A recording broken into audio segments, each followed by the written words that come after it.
This episode of Smirking Interviews is brought to you by Abraham's Pancake Mix. With not as many live men out there and a need to repopulate the world, why not try Abraham's Pancake Mix? So the next time you are pouring the brisket and are trying to make pancakes, wink wink, why not go with Abraham's Pancake Mix? Keep product frozen until ready to actually make pancakes, wink wink.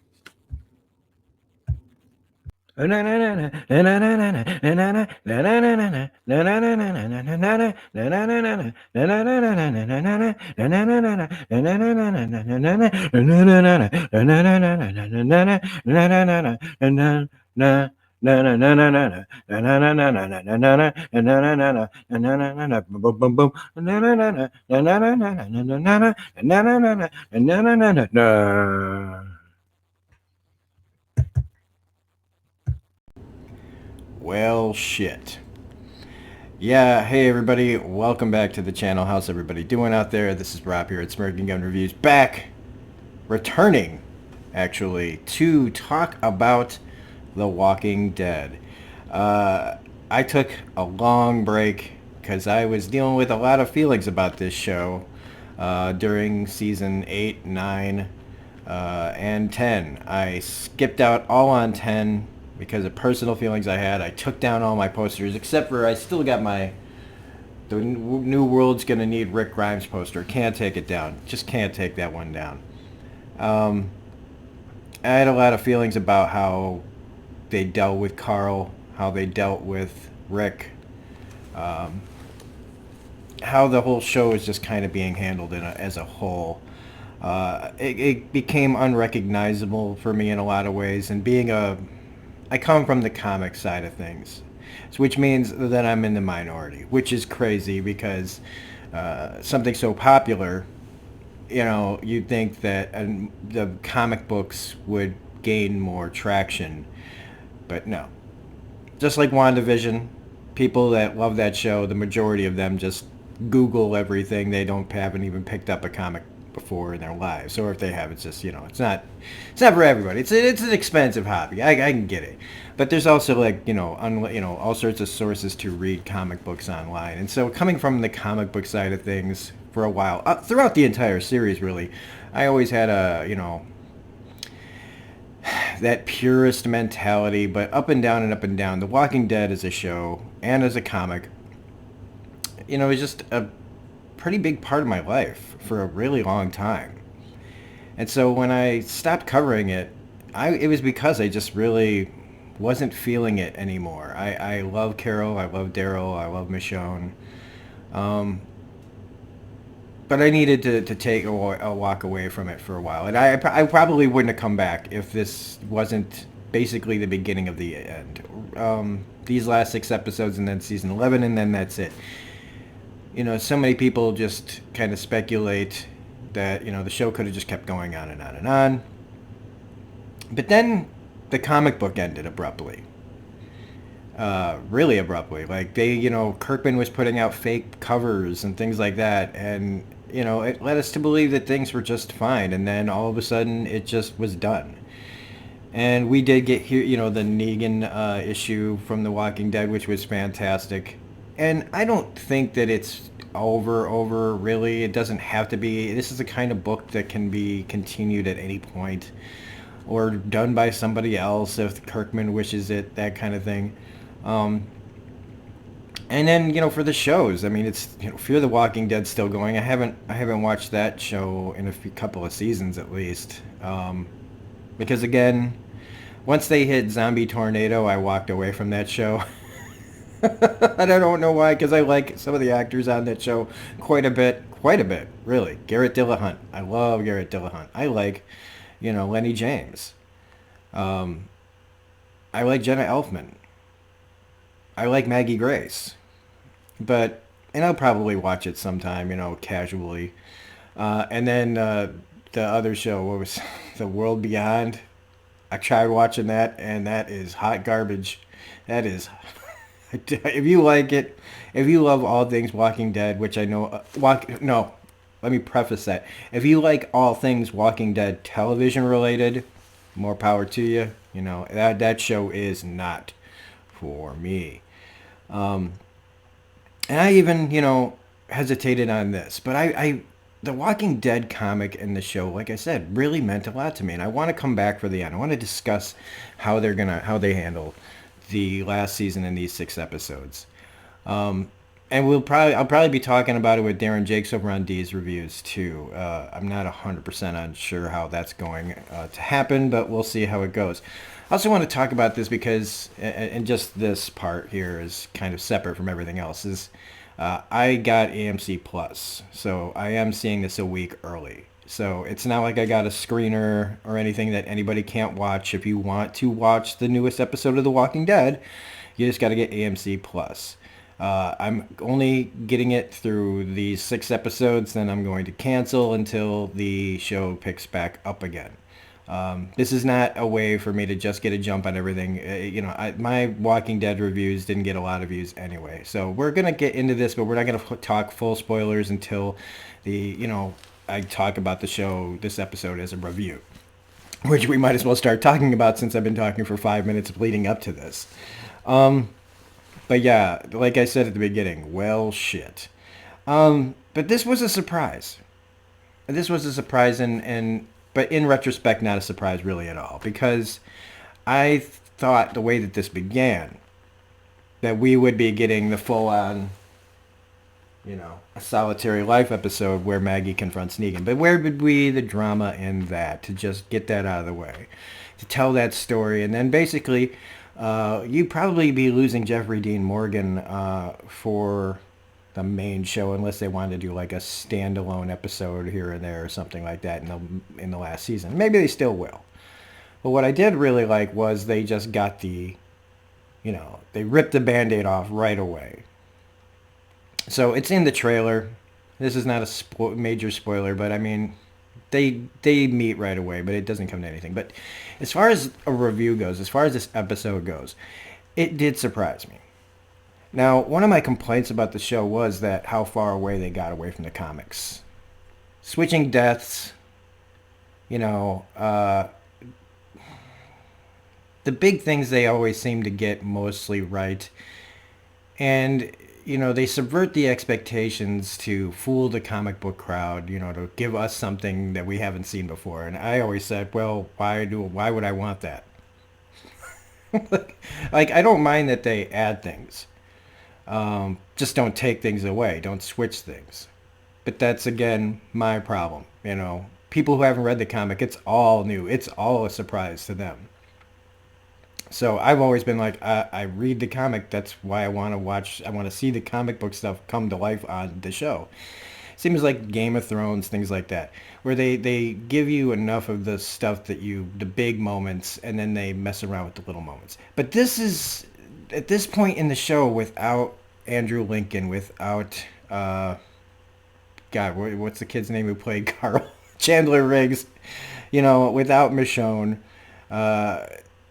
it's a completely different arena. We went through the entire Whisperer War without our major players, pretty much. Michonne took a walk in the middle of before the big war, the big end beat to the Whisperer War. So it was how they handled all that, and Maggie being gone, right? Maggie's been gone. Lauren Cohan went to make Whiskey Cavalier. Now, everybody at this point knows what happened to Whiskey Cavalier. I watched the pilot. I could see what they were going for. Unfortunately, nobody else could see what they were going for, and it failed pretty much straight away. You could just see that this wasn't going to last. But I don't think it was ever that Maggie was never going to come back. I think it was just going to be at a limited capacity and, kind of wrap things up, to come in near the end. So, but that show's been over and done for a while, and then COVID happens, right? And then, so everything's been stalled out. So it feels like, she's been back forever. We just haven't had any new episodes, right? So, because, think about it. Holy crap, we've lapsed. This is the first time that it's lapsed, and it's started to, my memory started to fade. We've always had a Walking Dead on. And I'm already trailing off from, the episode. But what I liked about this episode was that it, despite all the changes that they've made and throughout the years to the comic book story, and now that it's so unrecognizable to me, Daryl's a made-up character. Carol's been long dead in the comics. Maggie was always there, though. She didn't run off with Georgie. She was running Hilltop. And so it's good to have her back now, some kind of final normalcy, return to normalcy, bringing back a character who is a leader, that was a leader with Rick, that didn't do the whole thing like they tried to set up a couple of seasons back with the, we're going to take care of things our way to Daryl and everything. Then Rick leaves, gets blown up, everybody thinks he's dead, that kind of thing. And all that, she just left. She just bailed because, she was off to do a new thing. She was getting new opportunities. Just like a lot of these characters are getting new, actors are getting new opportunities. Look at Michael Cudlitz, man. Michael Cudlitz is everywhere. And he's back directing episodes and things like that. But it was nice to see them start this off with showing what Maggie was doing. I really liked all that stuff. I like that she hasn't missed a beat. She's still a leader. The tension, there was a lack of tension for me because you kind of know everybody's basically safe. That's our main cast. But the red shirts, anything goes. And by red shirts, these days, it can mean anybody until you get them established. Except for probably the guy in the mask, because you don't introduce a guy with a crazy, little man in an iron mask situation without explaining it. So that guy is pretty safe too, I would say. If you make yourself distinct, if they give you some sort of big distinct features or some kind of thing that you need to pay attention to, I think you can feel, pretty safe. So there was a bit of a lack of tension because of this, but at the same time, a lot of this is about dialogue. So was the book. If you look in the comic books, there are sections and sections and sections and sections. It's all character building. Character moments and character building. A lot of people complain, nothing ever happens in The Walking Dead except till the end and everything. And it's kind of like that in the books, too, a lot of times. This show has always been, like when you say it's The Walking Dead, it's not really about zombies. It's about people dealing with the zombie apocalypse and dealing with each other. And then now you have it where they've pretty much, they've been living with this for so long that it really isn't about the zombies or even the people that are attacking them. It's really just about our core characters and how they handle each situation. Now, 10 plus years, how many different stories can you tell? And I feel like that was the same thing with the comic book, was running into that, we've done everything. We've seen everything. Every time we try to introduce something, even the Whisperers were literally, we're walking with the dead. It wasn't even I don't know if you could even call that a jump moment, or more like breaking the fourth wall almost. Like, we're literally walking with the dead now. So what do you do next? What I like about this is the mystery surrounding what Maggie's been up to, what happened to her group, and where the show will go once she's back. Because I feel like Maggie being pretty much a leader at this point, she will inevitably, probably try to take control of Alexandria. But not when I say take control, I don't mean. I need to change this. My controller's always way far away from me. Always got to make sure I keep this thing close by so I can, when it starts to fade out. So this episode, while it had a little bit of lack of tension, it does introduce some new dangers.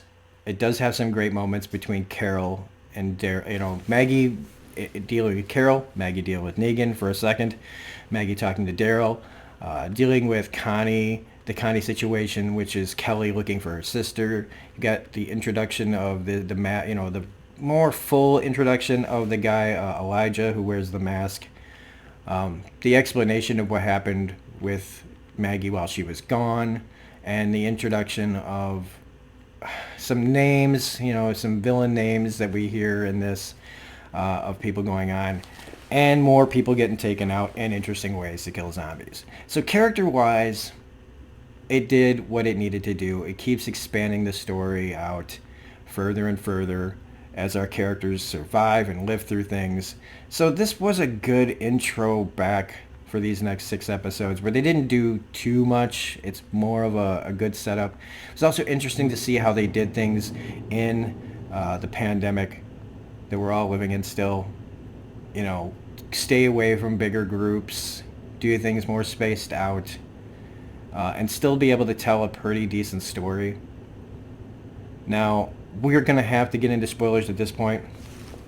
So I do recommend this episode. This was pretty good. It's great to see Lauren Cohan back. She's a really good actress, and I can't wait to see her in more things, better things. You know, what was that Marky Mark movie that she was in, Mile something or other? No. She's a good actress. She deserves to get some better roles. But, you know, sometimes you have to take the crap roles or take good roles in crappy movies or TV shows to get to where you need to go. I mean, she was on Supernatural, wasn't she? For like a minute.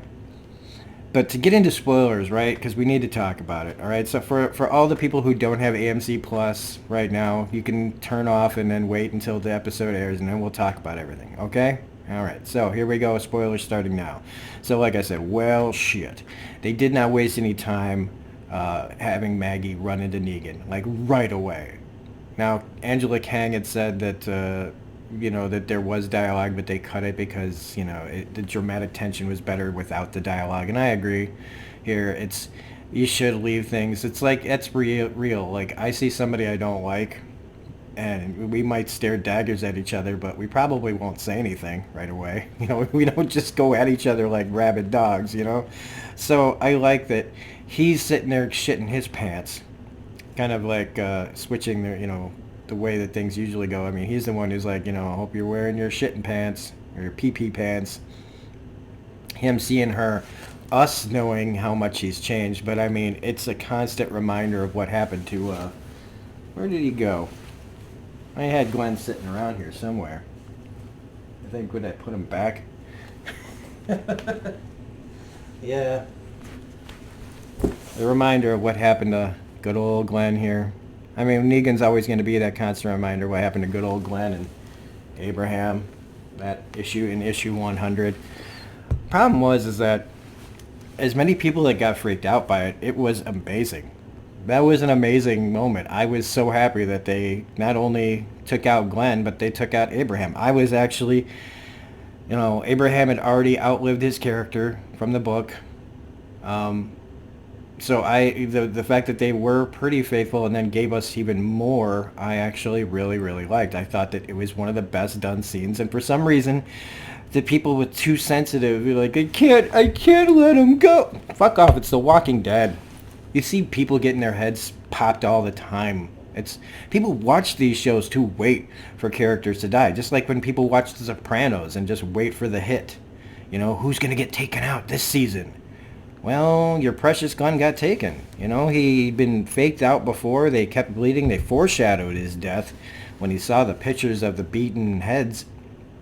So I for one, was always a big fan of how Negan was introduced, how everything was handled. I mean, people got upset when Alexandria was under his rule, and it's like, yeah, welcome to the comic book fan struggle. We were reading this month to month as this happened. It's just how it goes. Your characters have to fall before they can get back up.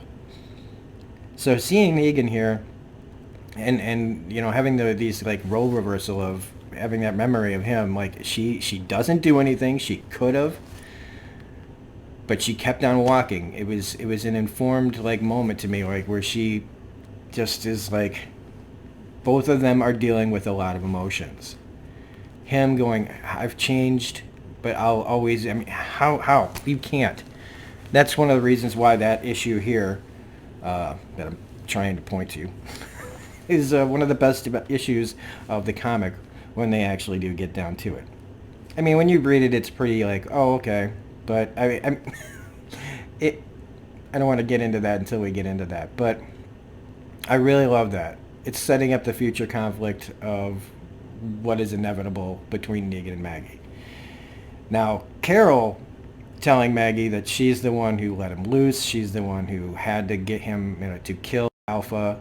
This had to happen. Maggie gets it. I like that, but it's still like a betrayal, and not even like a betrayal, a minor, a betrayal to do a greater good to a man who, in her mind, should have been put down right away. And I'm sure she still feels that way. But when Carol presents her with this information, it's like, well, then everybody probably would be dead if things hadn't gone a certain way. But you're never going to be able to just come around to the decision to see that the man who has been killing all your people is now one of you. That was one of the big differences between Rick and Maggie to me was Rick wanted to get things back to the way that they should be, and Maggie, she wanted to get back to the way the old things were, but she also had that background of, I don't know, a little bit more eye for an eye, biblical kind of way of, she was raised by Herschel, right? Herschel was a great man, but Herschel also had his own beliefs, and I think that Maggie carries a lot of those beliefs with her, whether you like it or not. But again, Carol and her have their thing, it moves on, but I think that's just creating more. You could say you're fine and not be fine, so I think that that's still going to be something coming up, especially with her coming back to Alexandria at the end of this, where I think there won't really be a power struggle, but more an ideology struggle, which we've always had on the show. The heart of this comes from Daryl and Maggie. If there was something else that Angela Kang says during Daryl and Maggie's, big heart-to-heart, where she talks about what happened with Georgie, is she's like, Daryl doesn't say much in this scene. And I'm like, yeah, no shit. Daryl never says much in any scene. He just sits there and lets the other actors, be, they just talk at Daryl, and then Daryl just kind of soaks it in. You always see him just taking everything in, and then he gives his, bits of wisdom after he lets the other characters kind of say what they always have to say. He's a great listener. So hearing all about what happened with, Georgie, I don't know if we'll get a flashback to what happened for real, but she explains it pretty well, and it's like everything went to shit. She had great ideas, everything went to shit. It's the story we've heard before. And again, if I have complaints about this episode, it's because at this point we've seen and heard everything before. Everything goes to shit. Some people die, some people survive, and we keep carrying on. That's life. But it's our little family, right? I think why people really keep watching is not even for the zombie kills, really. I mean, there's people, it's cool to see that.